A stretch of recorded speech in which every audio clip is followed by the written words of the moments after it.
नमस्कार दोस्तों, स्वागत है आपको अपने YouTube चैनल पर। मैं हूं आपकी दोस्त पूनम। आज मैं आपको सुनाने वाली हूं लियो टॉल्स्टॉय की कहानी कोह काफ्का बंदी। एक था साहब, उसका नाम था झीलिन। वो फौज में अफसर था और काकेशिया में तैनात था। एक दिन उसे घर से चिट्ठी मिली। बूढ़ी माँ ने लिखा था, बेटा, मैं तो अब बिल्कुल बूढ़ी हो चली। मरने से पहले बस एक बार अपने आँख के तारे को देखना चाहती हूँ। आ जाओ बेटा, अपनी माँ से विदा ले लो। मुझे दफना के फिर से फौज में नौकरी करने चले जाना। मैंने बहू भी देख रखी है, समझदार है, सुंदर है और अपनी जागीर भी है उसकी। तुम्हें पसंद आ जाए तो शादी ब्याह भी हो जाए, फिर तो फौज में लौटने की भी जरूरत न रहे। झीलिन सोच में पड़ गया। माँ सचमुच ही बहुत बूढ़ी हो गई थी। जिंदगी का कोई भरोसा नहीं, जाने फिर मिलना हो न हो। क्यों न चला जाए, और अगर लड़की अच्छी है तो शादी भी की जा सकती है। तब वो कर्नल के पास गया, उनसे छुट्टी ली, साथी अफसरों से विदा ली, अपने सिपाहियों को 4 बाल्टियां वोडका की दी और चलने को तैयार हो गया। काकेशिया में तब लड़ाई चल रही थी। रात हो या दिन, रास्ते पर चलना खतरे से खाली नहीं था। कोई रूसी पैदल या घोड़े पर ही किले से थोड़ी दूर निकल जाता तो तातार उसे मार डालते या पकड़कर पहाड़ों में ले जाते। सो ये कायदा था कि हफ्ते में 2 बार एक किले से दूसरे किले में गार्ड के साथ काफिला जाता था। आगे पीछे सिपाही चलते थे और बीच में लोग। गर्मियों के दिन थे। सुबह तड़के किले के बाहर काफिला जमा हो गया।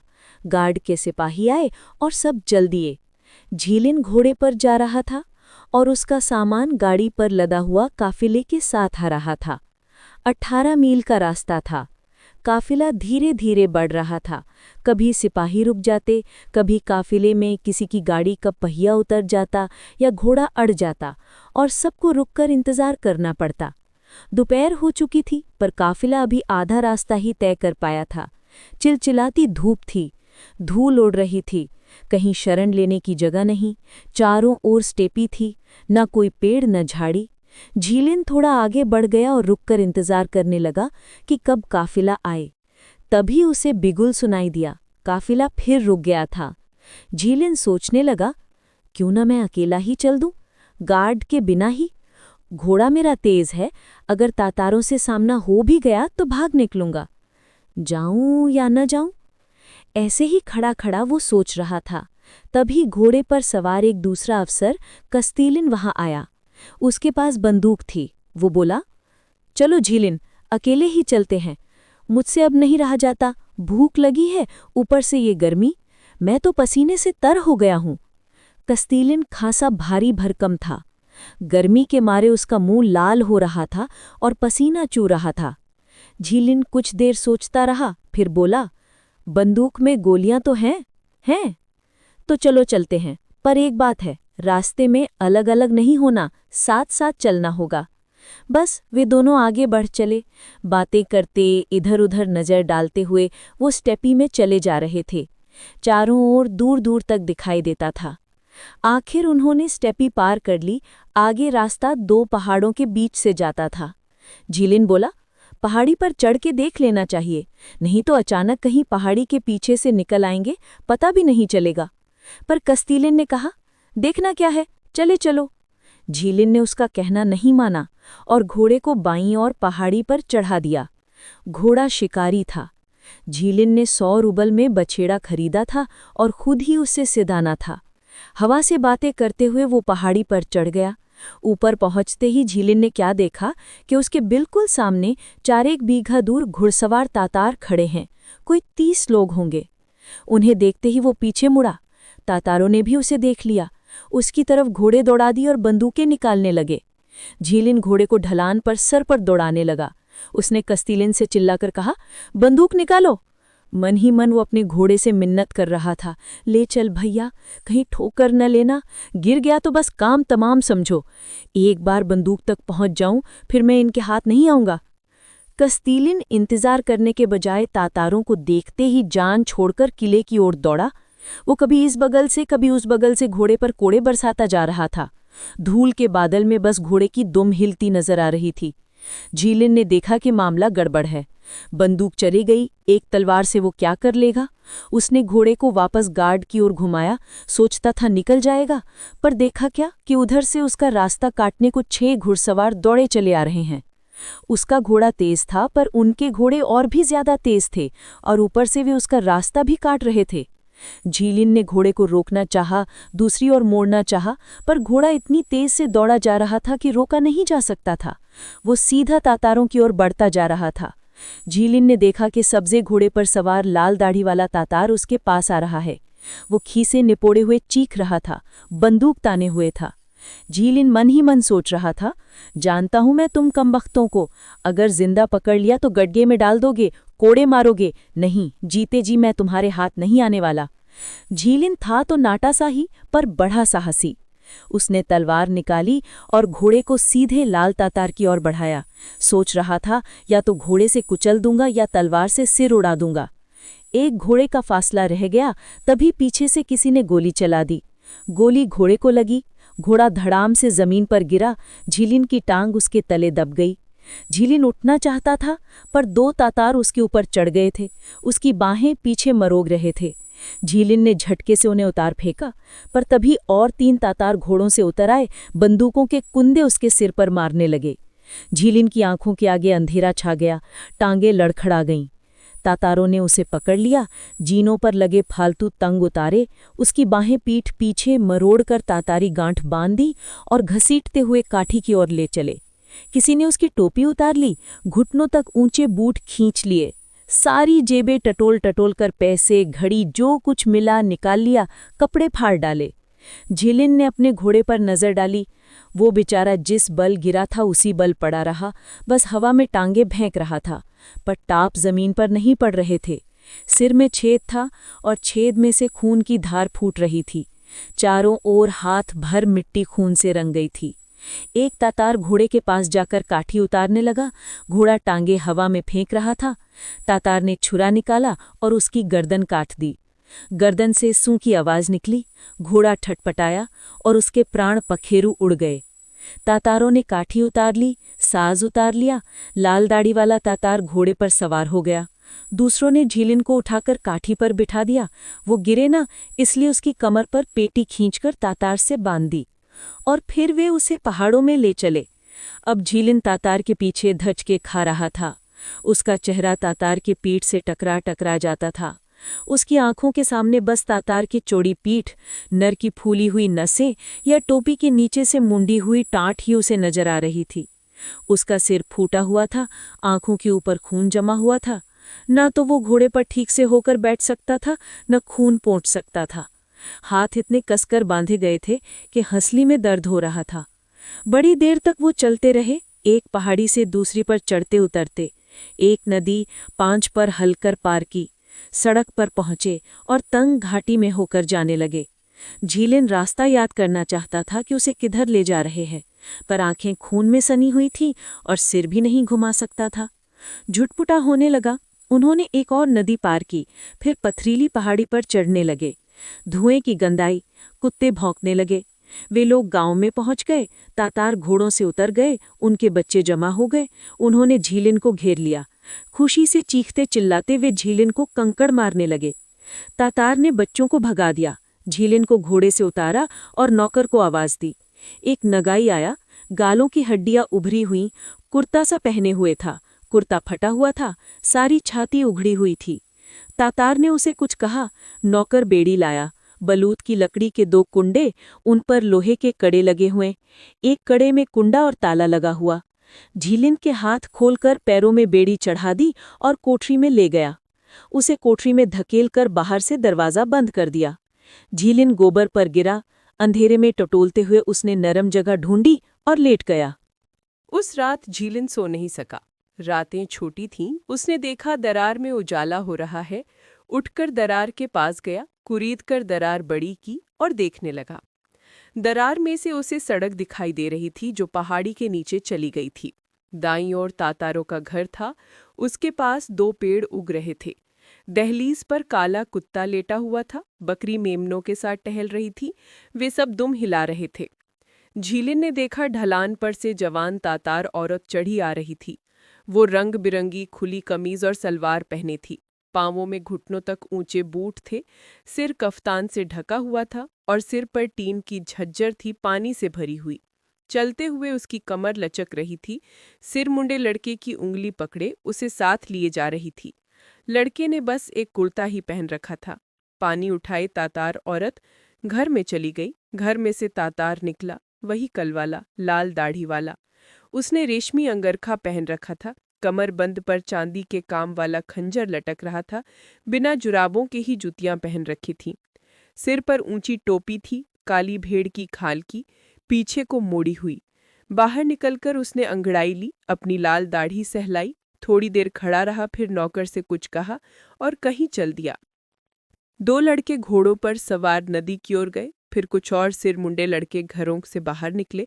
सब निरा कुर्ता पहने, नंगे पैर थे। वे एक झुंड में खड़े हो गए। फिर कोठरी के पास आए, दरार में तिनके डालने लगे। झीलिन ने जोर से आवाज की। बच्चे चीखे और भाग उठे। बस उनके नंगे घुटने ही चमकते रहे। झीलिन को प्यास लगी थी, गला सूख रहा था। वो मन ही मन कह रहा था, कोई खबर लेने ही आ जाता। तभी उसे कोठरी खुलने की आवाज सुनाई थी।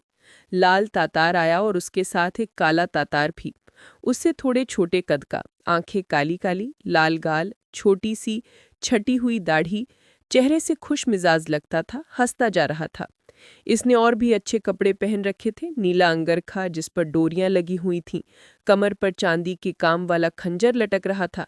पैरों में पतले चमड़ी की लाल जूतियां पहने था, जरी के काम वाली, और उनके ऊपर मोटे जूते। सिर पर सफेद भेड़ की ऊंची टोपी।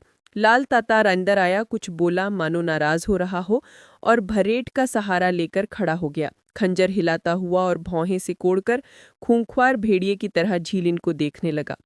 काला तातार बड़ा तेज था, लपकता हुआ चलता था। झीलिन के पास आ गया, उकड़ू होकर बैठ गया, खीसे निपोड़ ली। झीलिन का कंधा थपथपाने लगा और जल्दी जल्दी अपनी भाषा में कुछ बोलने लगा।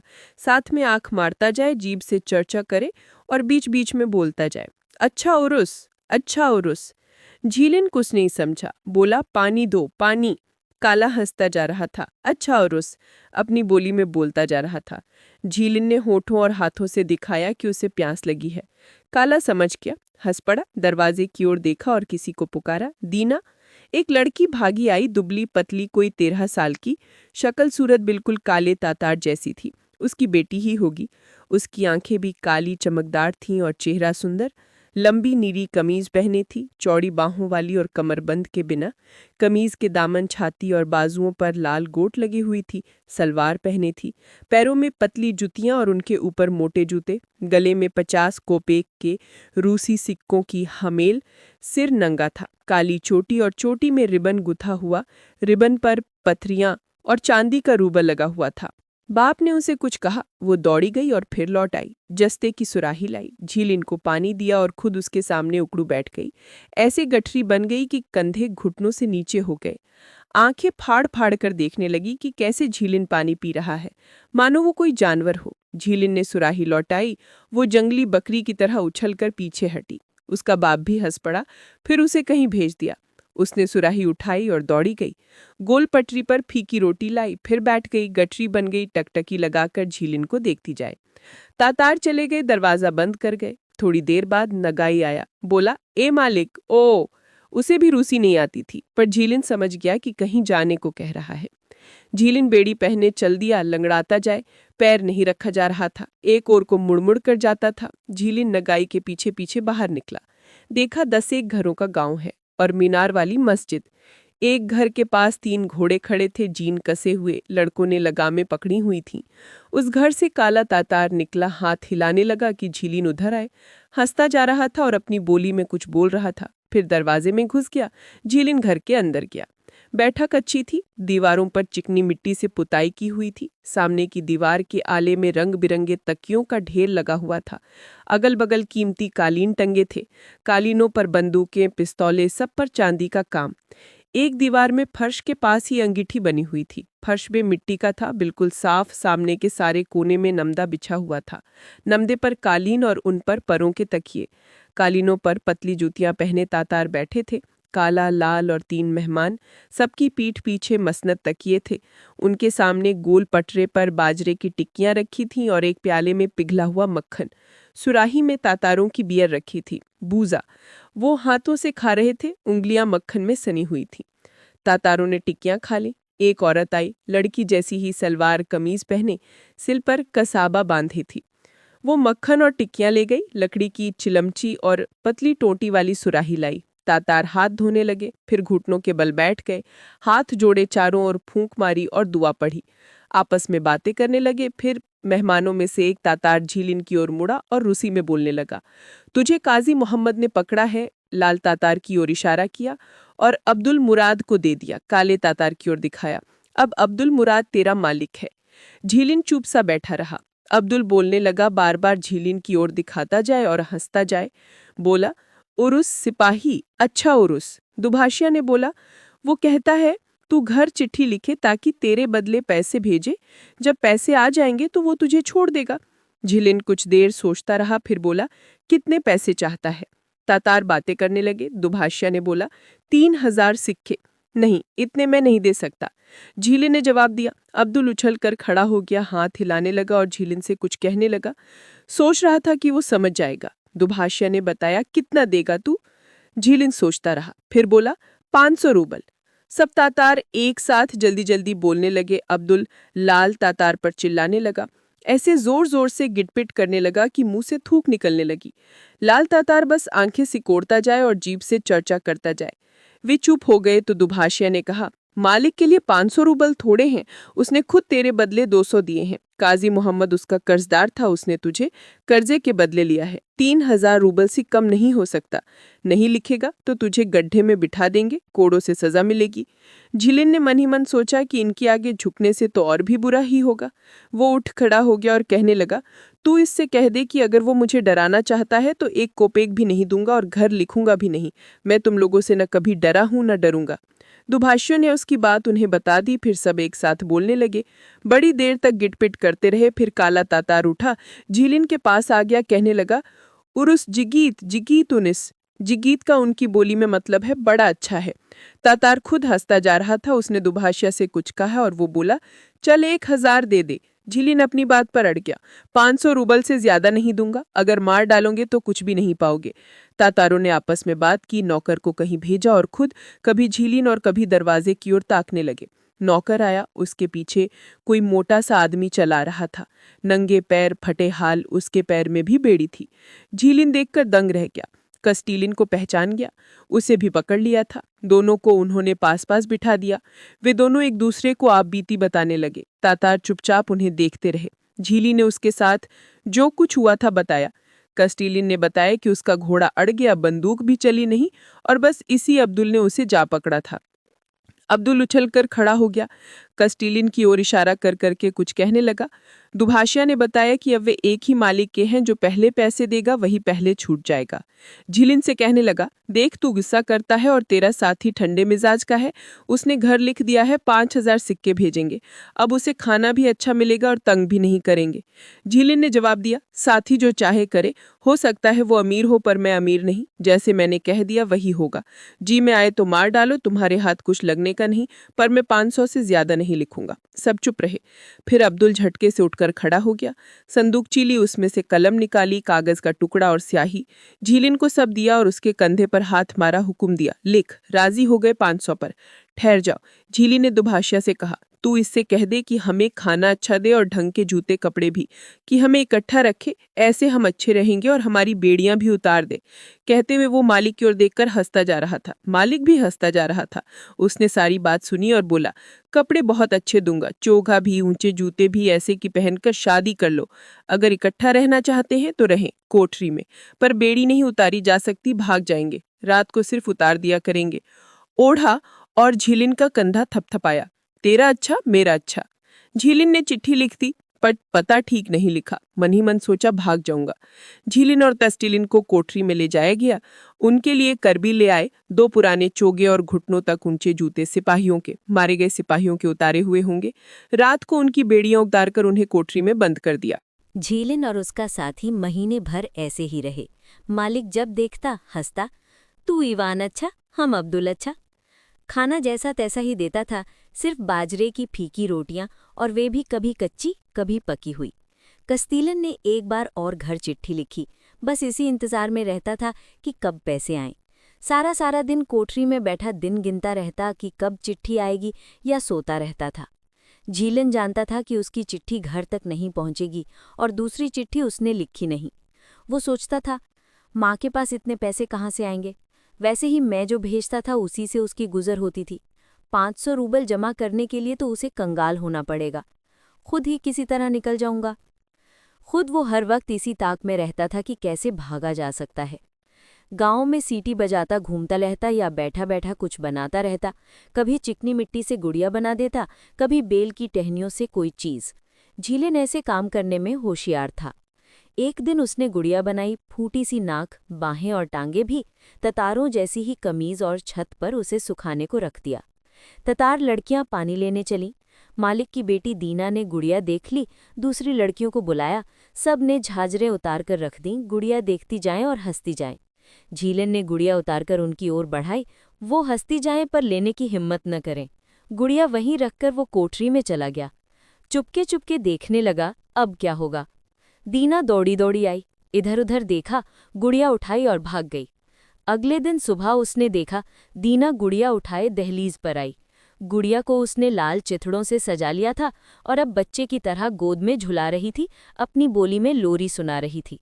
एक बुढ़िया बाहर निकली, उसे डांटने लगी। गुड़िया छीनकर तोड़ डाली और दीना को कुछ काम करने भेज दिया। झीलन ने एक और गुड़िया बनाई, पहली से भी अच्छी, और दीना को दे दी। एक दिन दीना सुराही लेकर आई, उसके पास रख दी, बैठकर उसकी ओर देखने लगी, सुराही की ओर इशारा करके हंसती जाए। इतनी खुश क्यों हो रही है? झीलन ने सोचा। सुराही उठाई और पीने लगा। उसने सोचा था पानी होगा, पर उसमें दूध था। झीलन ने दूध पी लिया और बोला, आहा, बहुत अच्छा। कितनी खुश हुई दीना। अच्छा इवान, अच्छा, उछलकर तालियां बजाने लगी। सुराही छीनी और भाग गई। तब से वो रोजाना उसके लिए चुपके चुपके दूध लाने लगी। ततार बकरी के दूध का पनीर बनाकर उसे मोटी रोटियों की शक्ल में छत पर सुखाते हैं। कभी कभी दीना ऐसी रोटी भी चुपके से ले आती थी। एक बार मालिक के घर भेड़ कटी। दीना बाजू में छिपाकर मांस का टुकड़ा ले आई, बस फेंक देती और भाग जाती। एक दिन खूब बादल गरजे, घंटे भर तक मूसलाधार बारिश होती रही। सारी नदियां उफड़ने लगीं। जहां 5 थी वहां 3-3 फुट पानी हो गया। पत्थर बहते जाएं, हर जगह पानी की धारें बह रही थीं। पहाड़ों में खूब शोर हो रहा था। जब बारिश रुकी तो गांव में जगह जगह पानी बह रहा था। झीलिन ने मालिक से चाकू मांग लिया। लकड़ी छील काट कर धुरी, गोल पटरियां और चक्के बनाए। चक्कों पर लगा दिए और पहिए के दोनों ओर गुड़िया बना दी। लड़कियां चिथड़े ले आईं, उसने गुड़ियों को कपड़े पहना दिए। एक आदमी बन गया, एक औरत। उन्हें ठीक तरह जोड़ा और पहिया पानी की धार पर रख दिया। पहिया घूमे और गुड़ियों उछलें। सारा गांव जमा हो गया, लड़के, लड़कियां, औरतें और ततार भी। जीभ से चटखारे भरते जाएं और वाहवार बोलते जाएं, वाह उरूस, वाह इवान। अब्दुल के पास रूसी घड़ी थी, खराब हो गई थी। उसने झीलिन को बुलाया, घड़ी दिखाई और च च करने लगा। झीलिन बोला, लाओ ठीक कर दूं। घड़ी लेकर उसे चाकू से खोल डाला, एक एक पुर्जा अलग किया, फिर जोड़ दिया और दे दी। घड़ी चलने लगी। मालिक खुश हो गया। अपना पुराना फटा हुआ अंगरखा लाकर उसे दे दिया। क्या करता, ले लिया, और कुछ नहीं तो रात को ओढ़ने के काम आएगा। तब से झीलन की मशहूरी हो गई कि वो अच्छा कारीगर है। दूर के गांव से भी लोग आने लगे, कोई बंदूक या पिस्तौल का घोड़ा ठीक कराने, कोई घड़ी ठीक कराने। मालिक ने उसे औजार ला दिए, चिमटी, बर्मा, रेती। एक बार एक ततार बीमार पड़ गया। झीलिन को बुलाया गया, चल इलाज कर। झीलिन को कुछ पता नहीं था कैसे इलाज विलाज किया जाए। गया, ततार को देखा और मन ही मन सोचा, कौन जाने अपने आप ही ठीक हो जाए। कोठरी में चला गया, थोड़ा पानी लिया और उसमें रेत मिला दी। ततारों के सामने पानी पर मंत्र पढ़ दिया और बीमार को पिला दिया। उसकी खुशकिस्मती से ततार ठीक हो गया। झीलिन उनकी बोली भी थोड़ी थोड़ी समझने लगा। जो ततार उसके कुछ आदी हो गए थे उन्हें जब जरूरत पड़ती पुकारते, इवान इवान।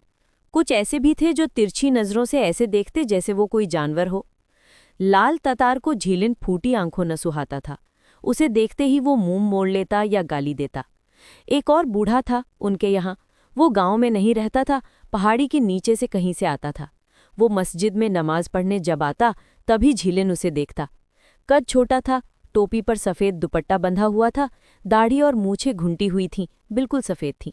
चेहरा सारा झुर्रियों से भरा हुआ था और ईंट सा लाल। नाक उसकी बाज की तरह थी और आंखें सुरमई, कठोरता भरी। मुंह में बस 2 दांत रह गए थे। वो अपनी पगड़ी पहने बैसाखी का सहारा लिए चलता आता और खूंखार भेड़िए की तरह इधर उधर घूरता जाता। झीलन को देखते ही गुर्राने लगता और मुंह मोड़ लेता। एक दिन झीलन पहाड़ी उतरकर देखने गया कि बूढ़ा कहाँ रहता है। पगडंडी पर नीचे उतरा, देखा बाढ़ के पीछे बाग है। बाग में चेरी और दूसरे फलों के पेड़ लगे हुए हैं और बीच में सपाट छत वाला मकान।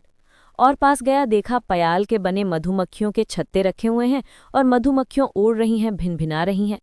बूढ़ा घुटनों के बल खड़ा छत्ते के पास कुछ कर रहा था। झीलिन ने उचक्कर देखना चाहा, बेड़ी की आवाज हुई। बूढ़े ने पलटकर देखा और चीखा। कमरबंद से पिस्तौल निकाली और झीलिन पर गोली चला दी। झीलिन मुश्किल से पत्थर के पीछे झुक पाया। बूढ़े ने आकर मालिक से शिकायत की। मालिक ने झीलिन को बुलाया, हंसते हंसते पूछा, तू क्यों गया था इसके घर? मैंने इसका कुछ बिगाड़ा नहीं, मैं तो बस देखना चाहता था कि ये कैसे रहता है, मालिक ने बूढ़े को बताया। बूढ़ा गुस्से से लाल पीला होता जाए, गिटपिट करता जाए, नुकीले दांत बाहर निकल आए, झीलिन की ओर हाथ झटकाता जाए। झीलिन सारी बात तो नहीं समझा, पर इतना समझ गया कि बूढ़ा मालिक को कह रहा, रूसियों को मार डालो, गांव में मत रखो। फिर बूढ़ा चला गया। झीलिन मालिक से पूछने लगा, कौन है ये बूढ़ा? मालिक ने बताया, ये बहुत बड़ा आदमी है, बड़ा शूरवीर था ये। इसने बहुत सारे रूसियों को मारा है, खूब अमीर था। 3 बीवियां थीं इसकी और 8 बेटे, सब एक ही गांव में रहते थे। रूसी आए, उन्होंने गांव तबाह कर दिया, 7 बेटों को मार डाला। एक बेटा बच गया, वो रूसियों से जा मिला। बूढ़े ने भी जाकर अपने आप को रूसियों के सुपुर्द कर दिया। 3 महीने उनके पास रहा, वहां अपने बेटे को ढूंढ लिया, उसे मार डाला और भाग गया। तब से इसने लड़ना छोड़ दिया। मक्का गया हज करने, इसीलिए वो पगड़ी पहनता है। उसे तुम रूसी अच्छे नहीं लगते। वो कहता है कि मैं तुझे मार डालूं, पर मैं मार नहीं सकता, मैंने तेरे बदले पैसे दिए हैं। और तू तो इवान मुझे अच्छा लगने लगा है। तुझे मारना तो क्या, मैं तुझे छोड़ूं भी नहीं, पर मैंने वचन दिया है। वो हंसने लगा और रूसी में बोला, तू इवान अच्छा, हम अब्दुल अच्छा। इसी तरह 1 महीना और बीत गया। झीलिन दिन में गांव में घूमता रहता या कुछ बनाता रहता। रात पड़ती, गांव में सन्नाटा हो जाता, तो वो कोठरी में जमीनें खोदने लगता। पत्थरों के कारण खोदना मुश्किल था, पर वो रेती से पत्थर रगड़ता था और अब दीवार तले इतना बड़ा छेद कर लिया था कि उसमें से निकला जा सकता था। वो सोचता रहता, अब बस किसी तरह इस जगह का ठीक से पता चल जाए कि किधर जाना चाहिए, पर तातार कुछ बताते ही नहीं। आखिर उसने ऐसा मौका देखा जब मालिक कहीं गया हुआ था। दोपहर में गांव के बाहर पहाड़ी पर जाने लगा, वहां से सारी जगह देखना चाहता था। मालिक जब घर से जा रहा था तो छोटे बेटे से कह गया था कि झीलिन पर नजर रखे। लड़का झीलिन के पीछे दौड़ा, चिल्लाया, नहीं जाओ उधर, अब्बा ने मना किया है, नहीं तो अभी मैं लोगों को बुला लूंगा।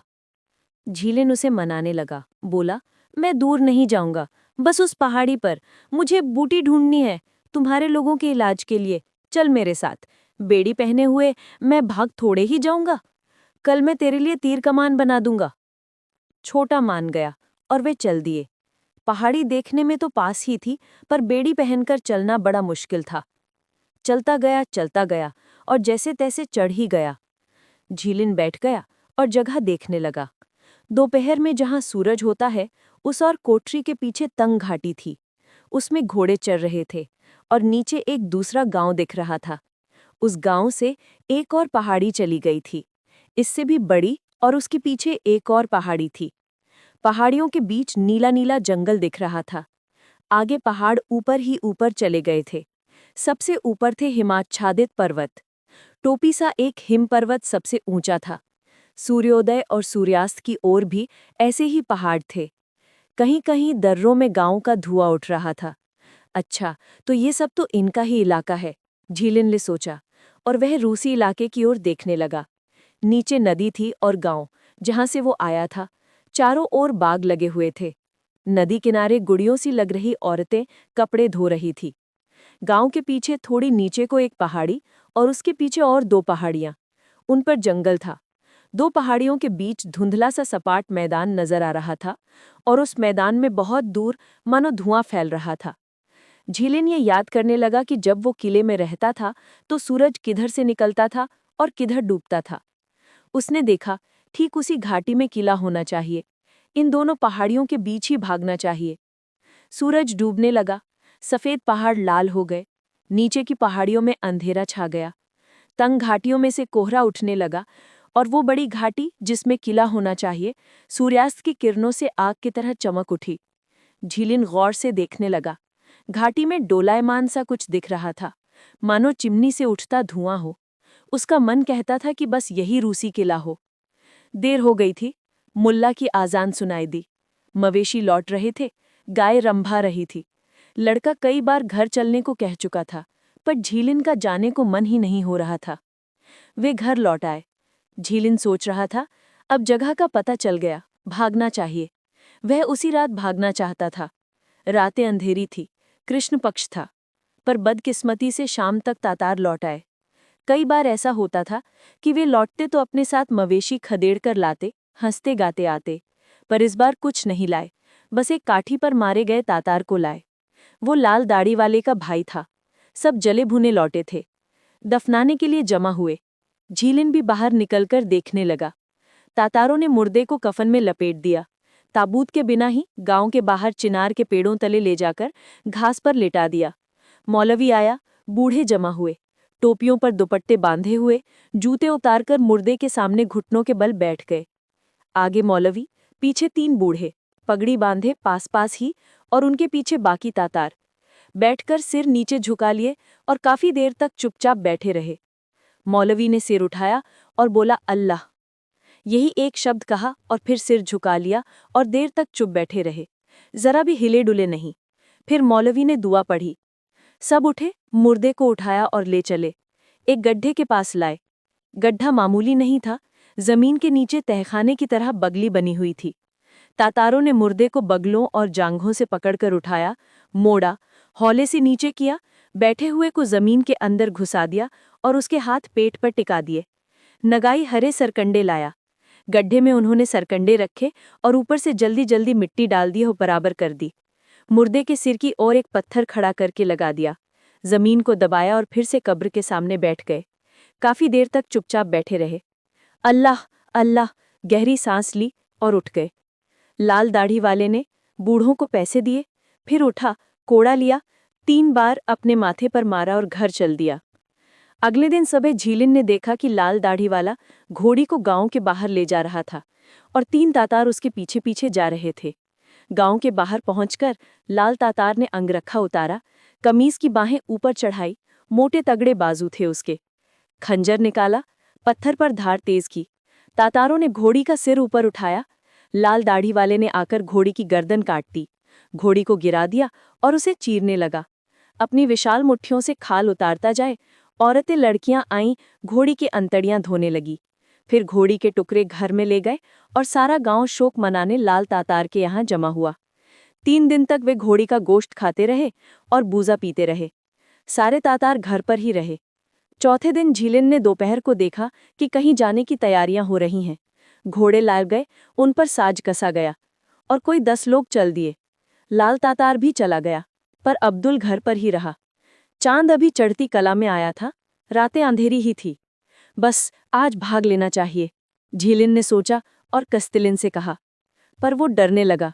भागेंगे कैसे? हमें तो रास्ते का भी पता नहीं है। मैं जानता हूँ रास्ता। रात भर में तो पहुंच भी नहीं पाएंगे। नहीं पहुंचेंगे तो जंगल में रात काट लेंगे। मैंने कुछ रोटियां जमा कर रखी हैं। आखिर कितने दिन यहाँ बैठे रहेंगे? पैसे आ गए तो ठीक है, पर कौन जाने तुम्हारे घर वाले इतनी बड़ी रकम ना भी जमा कर पाए। तातार आजकल गुस्से में है कि रूसियों ने उनका आदमी मार डाला है, सो हमें मारना चाहते हैं। कस्तिलिन सोचता रहा, फिर बोला, अच्छा चलो। झीलिन छेद में घुस गया। उसे थोड़ा और खोदकर खुला किया ताकि कस्तीलिन भी निकल सके। अब वे बैठे इंतजार कर रहे थे कि कब गांव में सब शांत हो जाए। जैसे ही गांव में सोता पड़ा, झीलिन दीवार के नीचे घुसा और बाहर निकल आया। कस्तीलिन भी घुसा, पर उसका पांव पत्थर से अटक गया। शोर हुआ। मालिक ने रखवाली के लिए एक कुत्ता पाला हुआ था, बड़ा ही कटखना। उसका नाम था उल्याशिन। झीलिन ने उसे पहले से ही परचाया हुआ था। उल्याशिन ने शोर सुना, भौंकने लगा और लपका। उसके पीछे दूसरे कुत्ते भी। झीलिन ने हौले से सीटी बजाई और रोटी का टुकड़ा फेंका।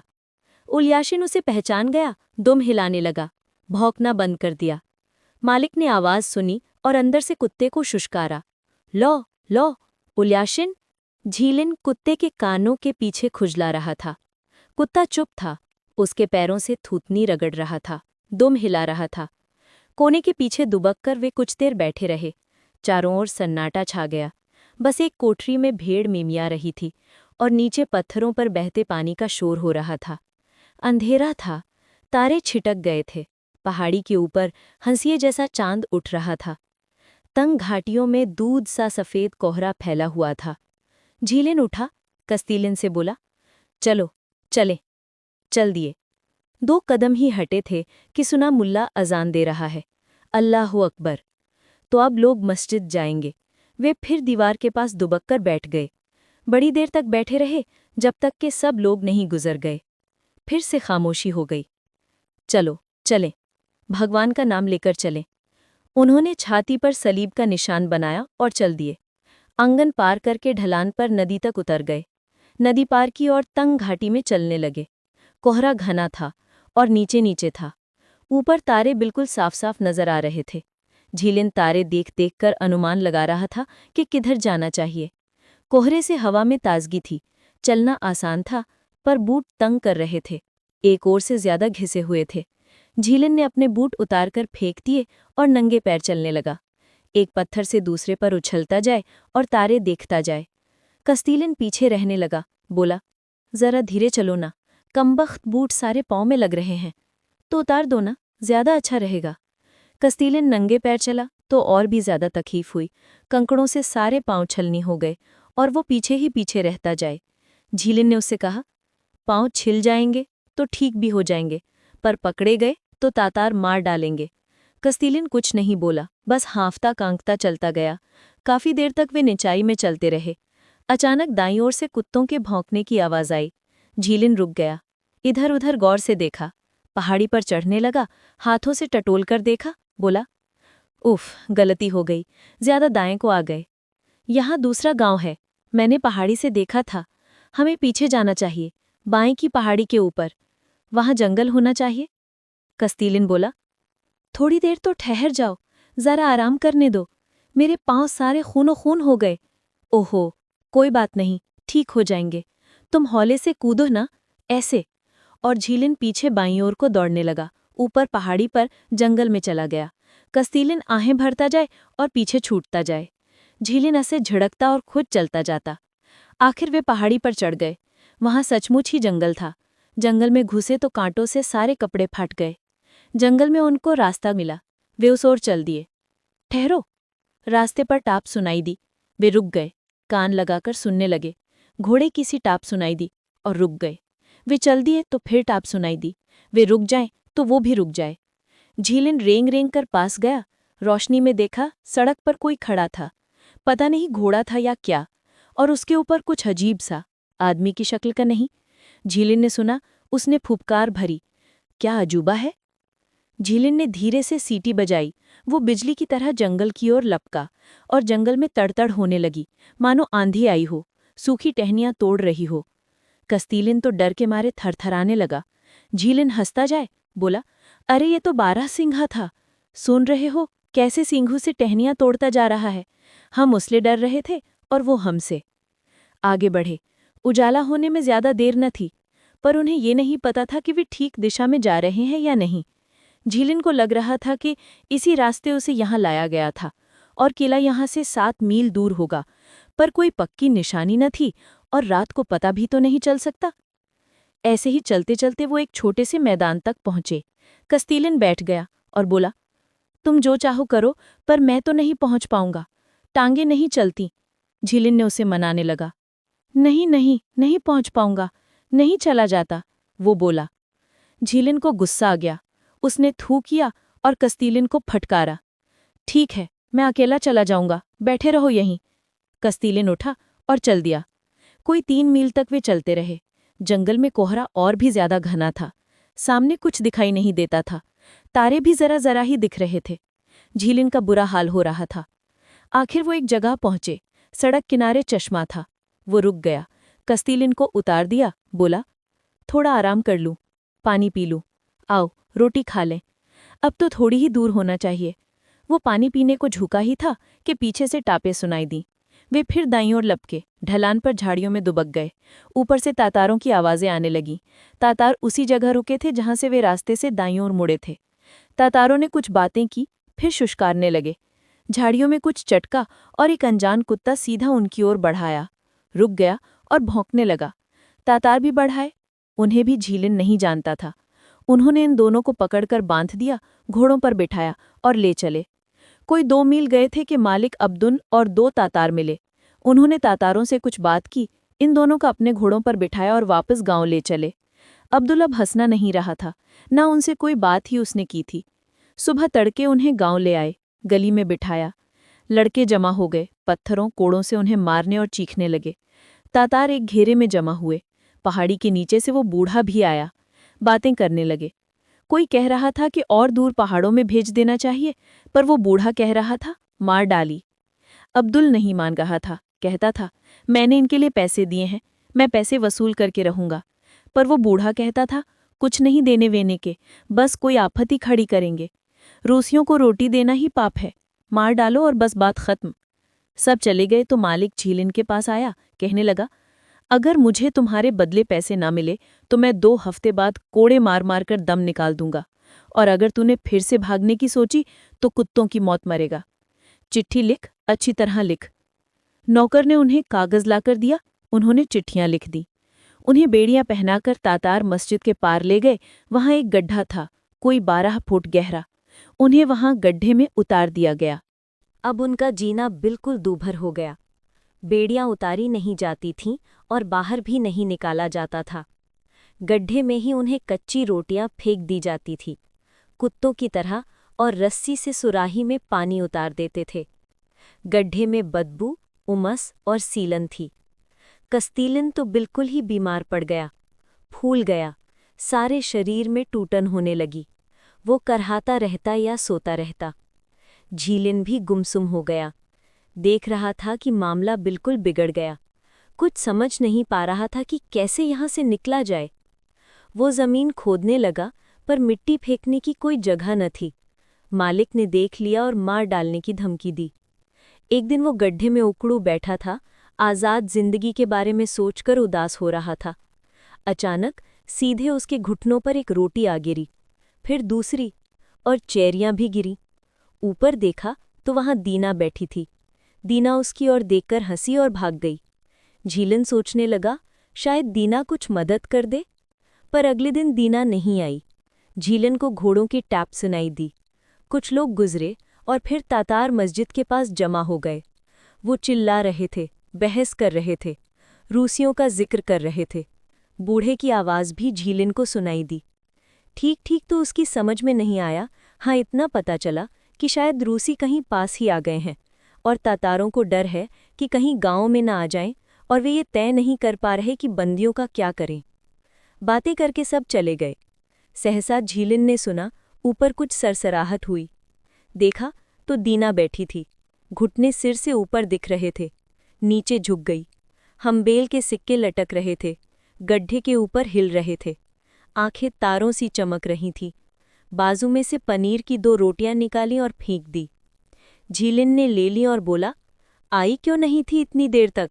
मैंने तेरे लिए खिलौने बनाए हैं, ये ले। और वो एक एक करके ऊपर फेंकने लगा। वो सिर हिला रही थी और उधर देख नहीं रही थी।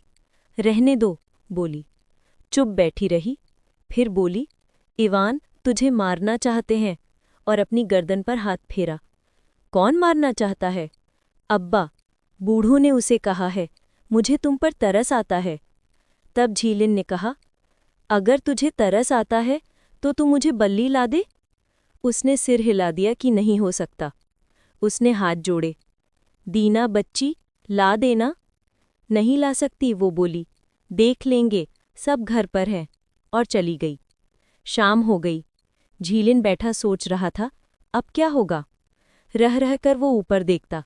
तारे दिख रहे थे, पर चांद अभी नहीं निकला था। मुल्ला ने अजान दी। चारों ओर सन्नाटा था। झीलिन को झपकी आने लगी। सोच रहा था, डर रही होगी वो। अचानक उसके सिर पर मिट्टी गिरी। ऊपर देखा, बल्ली गड्ढे के दूसरे सिरे पर अटक रही थी। फिर नीचे आने लगी। झीलिन खुश हो गया। हाथ बढ़ाकर बल्ली पकड़ ली, नीचे उतार ली। बल्ली मजबूत और लंबी थी। उसने मालिक की छत पर पहले भी वो बल्ली रखी देखी थी। ऊपर देखा तो तारे छिटक गए थे और गड्ढे के ऐन ऊपर अंधेरे में दीना की आंखें बिल्ली की आंखों सी चमक रही थीं। वो गड्ढे के सिरे पर झुक गई और फुसफुसाई, इवान, इवान। खुद मुंह के पास हाथ हिलाती जाए कि धीरे बोल। क्या? झीलिन बोला। सब चले गए, बस 2 जने घर पर हैं। झीलिन बोला, चल कस्तीलिन, चले, आखिरी बार कोशिश करते हैं। मैं तुझे पीठ पर बिठा लूंगा। कस्तीलिन कुछ सुनना ही नहीं चाहता था। नहीं, मेरी किस्मत में यहाँ से निकलना नहीं लिखा। मैं कहाँ जाऊंगा? करवट तक तो ली नहीं जाती। अच्छा, तो भूल चूक माफ करना। दोनों ने एक दूसरे को चूमा। झीलिन ने बल्ली पकड़ ली, दीना से कहा कि संभाले रखे, और ऊपर चढ़ने लगा। 2 बार उसका हाथ छूटा, बेड़ी तंग कर रही थी। कस्तीलिन ने उसे सहारा दिया, जैसे तैसे वो ऊपर चढ़ गया। दीना अपने दुबले हाथों से उसे कमीज पकड़कर खींच रही थी, हंस रही थी। झीलिन ने बल्ली निकाली और बोला, जा इसे वापस रखा, किसी ने देख लिया बल्ली नहीं है तो तुझे मार डालेंगे। वो बल्ली ले चली। झीलिन पहाड़ी उतरने लगा। ढलान से उतरकर नुकीला पत्थर उठाया और बेड़ी का ताला निकालने की कोशिश करने लगा।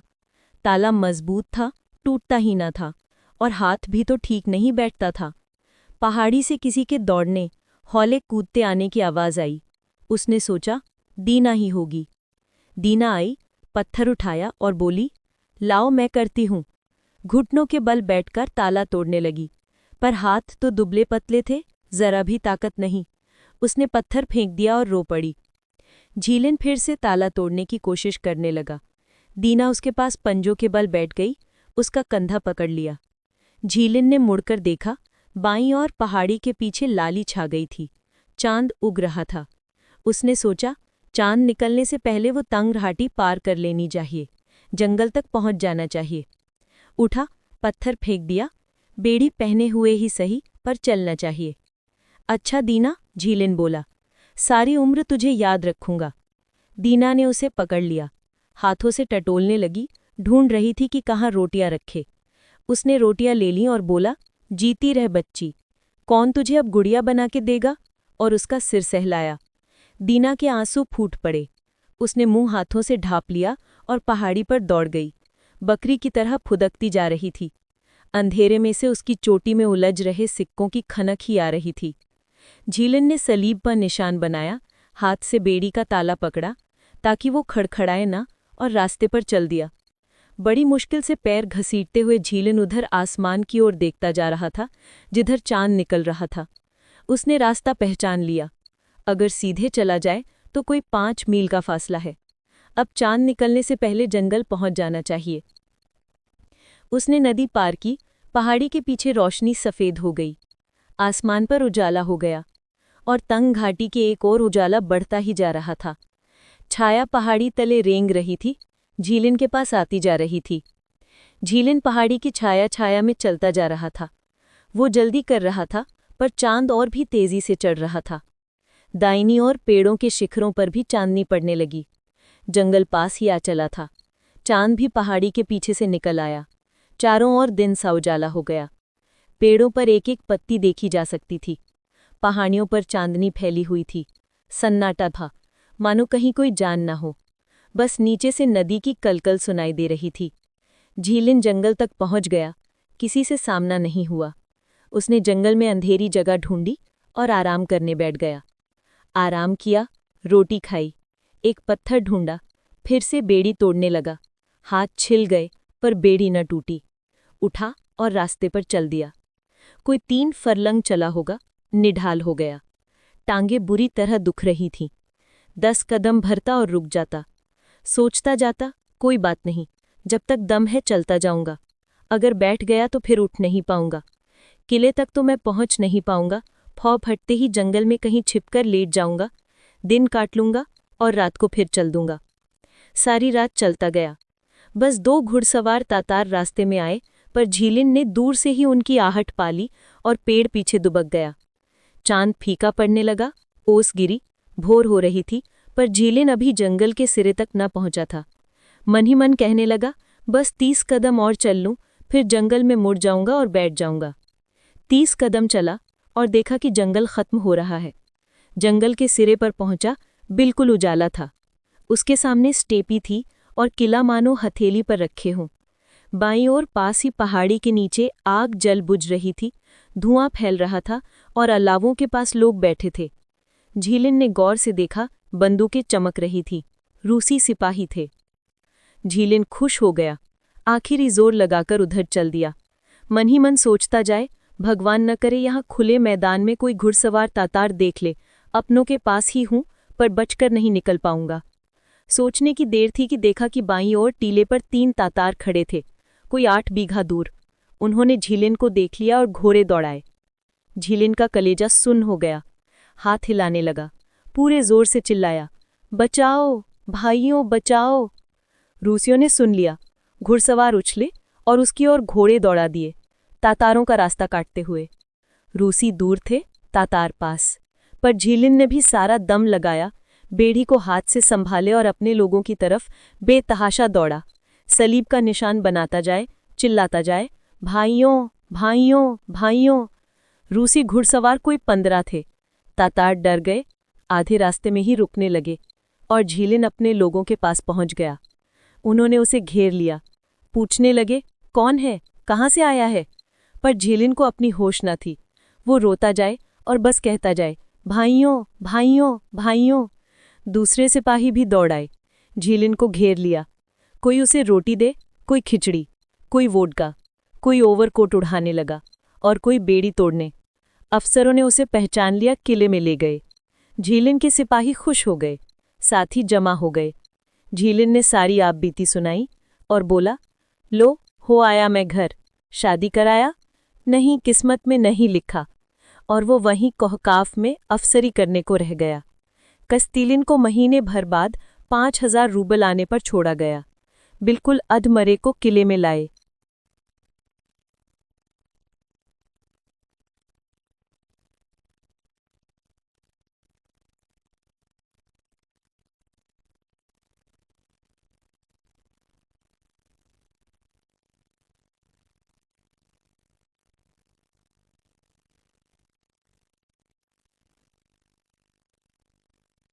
का जीना बिल्कुल दूभर हो गया। बेड़ियां उतारी नहीं जाती थीं और बाहर भी नहीं निकाला जाता था। गड्ढे में ही उन्हें कच्ची रोटियां फेंक दी जाती थीं, कुत्तों की तरह, और रस्सी से सुराही में पानी उतार देते थे। गड्ढे में बदबू, उमस और सीलन थी। कस्तीलिन तो बिल्कुल ही बीमार पड़ गया, फूल गया, सारे शरीर में टूटन होने लगी। वो कराहता रहता या सोता रहता। झीलिन भी गुमसुम हो गया, देख रहा था कि मामला बिल्कुल बिगड़ गया। कुछ समझ नहीं पा रहा था कि कैसे यहां से निकला जाए। वो जमीन खोदने लगा, पर मिट्टी फेंकने की कोई जगह न थी। मालिक ने देख लिया और मार डालने की धमकी दी। एक दिन वो गड्ढे में उकड़ू बैठा था, आजाद जिंदगी के बारे में सोचकर उदास हो रहा था। अचानक सीधे उसके घुटनों पर एक रोटी आ गिरी, फिर दूसरी, और चेरियां भी गिरी। ऊपर देखा तो वहां दीना बैठी थी। दीना उसकी ओर देखकर हंसी और भाग गई। झीलिन सोचने लगा, शायद दीना कुछ मदद कर दे। पर अगले दिन दीना नहीं आई। झीलिन को घोड़ों के टाप सुनाई दी। कुछ लोग गुजरे और फिर तातार मस्जिद के पास जमा हो गए। वो चिल्ला रहे थे, बहस कर रहे थे, रूसियों का जिक्र कर रहे थे। बूढ़े की आवाज़ भी झीलिन को सुनाई दी। ठीक ठीक तो उसकी समझ में नहीं आया। हाँ, इतना पता चला कि शायद रूसी कहीं पास ही आ गए हैं और तातारों को डर है कि कहीं गांव में ना आ जाएं, और वे ये तय नहीं कर पा रहे कि बंदियों का क्या करें। बातें करके सब चले गए। सहसा झीलेन ने सुना ऊपर कुछ सरसराहट हुई। देखा दीना बैठी थी, घुटने सिर से ऊपर दिख रहे के, नीचे झुक गई, हम्बेल के सिक्के लटक रहे थे, गड्ढे के ऊपर हिल रहे थे, आंखें तारों सी चमक रही थीं। बाजू में से पनीर की 2 रोटियां निकालीं और फेंक दीं। झीलेन ने ले लीं और बोला, आई क्यों नहीं थी इतनी देर तक? मैंने तेरे लिए खिलौने बनाए हैं, ये ले। और वो एक एक करके ऊपर फेंकने लगा। वो सिर हिला रही थी और उधर देख नहीं रही थी। रहने दो, बोली। चुप बैठी रही, फिर बोली, इवान तुझे मारना चाहते हैं, और अपनी गर्दन पर हाथ फैला। कौन मारना चाहता है? अब्बा, बूढ़ों ने उसे कहा है, मुझे तुम पर तरस आता है। तब झिलिन ने कहा, अगर तुझे तरस आता है तो तू मुझे बल्ली ला दे। उसने सिर हिला दिया कि नहीं हो सकता। उसने हाथ जोड़े, दीना बच्ची ला देना। नहीं ला सकती, वो बोली, देख लेंगे, सब घर पर हैं, और चली गई। शाम हो गई। झिलिन बैठा सोच रहा था, अब क्या होगा। रह रहकर वो ऊपर देखता। तारे दिख रहे थे, पर चांद अभी नहीं निकला था। मुल्ला ने अजान दी, चारों ओर सन्नाटा था। झिलिन को झपकी आने लगी। सोच रहा था, डर रही होगी वो। अचानक उसके सिर पर मिट्टी गिरी।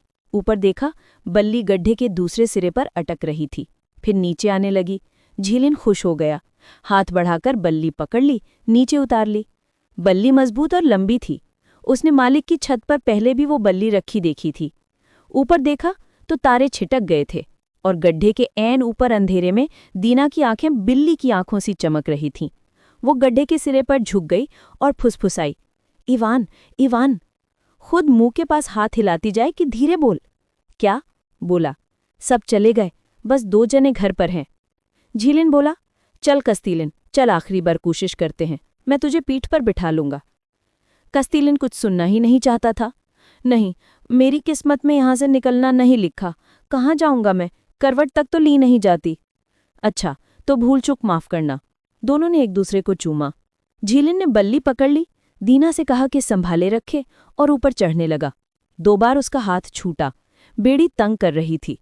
कस्तीलिन ने उसे सहारा दिया, जैसे तैसे वो ऊपर चढ़ गया। दीना अपने दुबले हाथों से उसे कमीज पकड़कर खींच रही थी, हंस रही थी।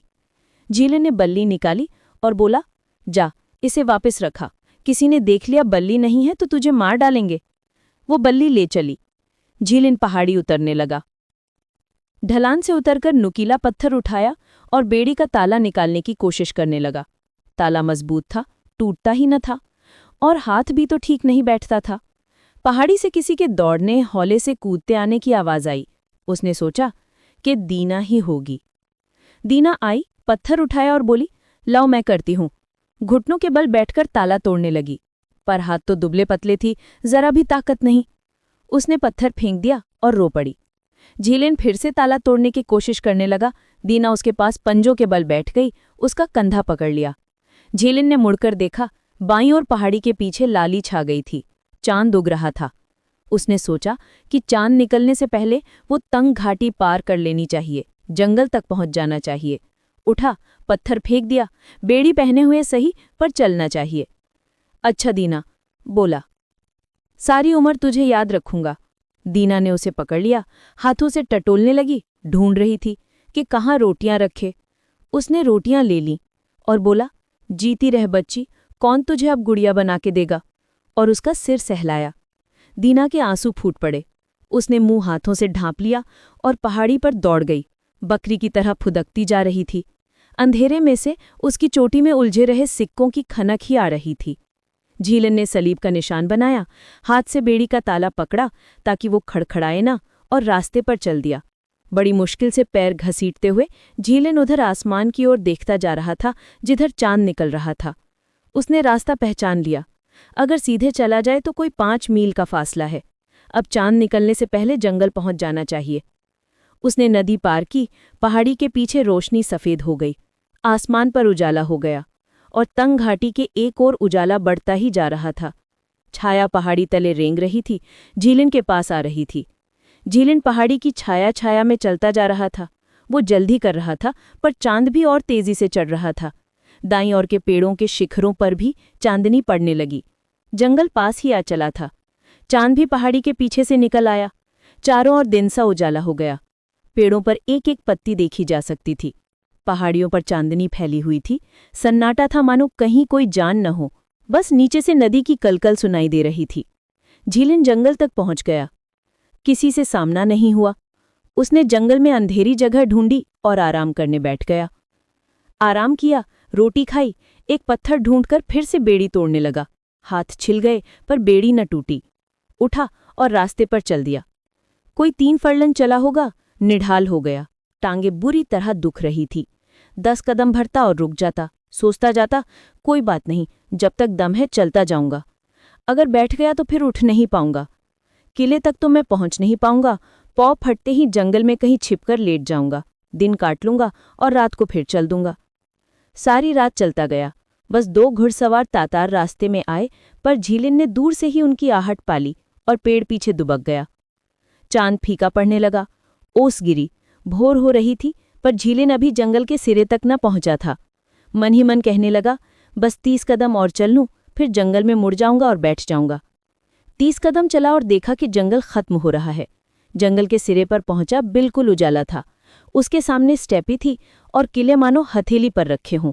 बाईं और पास ही पहाड़ी के नीचे आग जल बुझ रही थी, धुआं फैल रहा था और अलावों के पास लोग बैठे हुए थे। झीलिन ने गौर से देखा, बंदूकें चमक रही थीं। रूसी सिपाही थे। झीलिन खुश हो गया, आखिरी जोर लगाकर उधर चल दिया। मन ही मन सोचता जाए कि भगवान न करे यहाँ खुले मैदान में कोई घुड़सवार तातार देख ले, अपनों के पास ही हूं पर बचकर न निकल पाऊंगा। सोचने की देर थी कि देखा, बाईं और टीले पर 3 तातार खड़े थे। कोई 8 बीघा दूर उन्होंने झीलिन को देख लिया और घोड़े दौड़ाए। झीलिन का कलेजा सुन्न हो गया। हाथ हिलाने लगा, पूरे जोर से चिल्लाया, बचाओ भाइयों, बचाओ। रूसियों ने सुन लिया। घुड़सवार उछले और उसकी ओर घोड़े दौड़ा दिए, तातारों का रास्ता काटते हुए। रूसी दूर थे, तातार पास, पर झीलिन ने भी सारा दम लगाया, बेड़ी को हाथ से संभाला और अपने लोगों की ओर बेतहाशा दौड़ा, सलीब का निशान बनाता जाए, चिल्लाता जाए, भाइयों भाइयों भाइयों। रूसी घुड़सवार कोई 15 थे। तातार डर गए, आधे रास्ते में ही रुकने लगे और झीलिन अपने लोगों के पास पहुंच गया। उन्होंने उसे घेर लिया, पूछने लगे, कौन है, कहाँ से आया? पर झीलिन को अपनी होश न थी। वो बस रोता जा रहा था और कहता था, भाइयों भाइयों भाइयों। दूसरे सिपाही भी दौड़ाए, झीलिन को घेर लिया। कोई उसे रोटी दे, कोई खिचड़ी, कोई वोटका, कोई ओवरकोट उड़ाने लगा और कोई बेड़ी तोड़ने।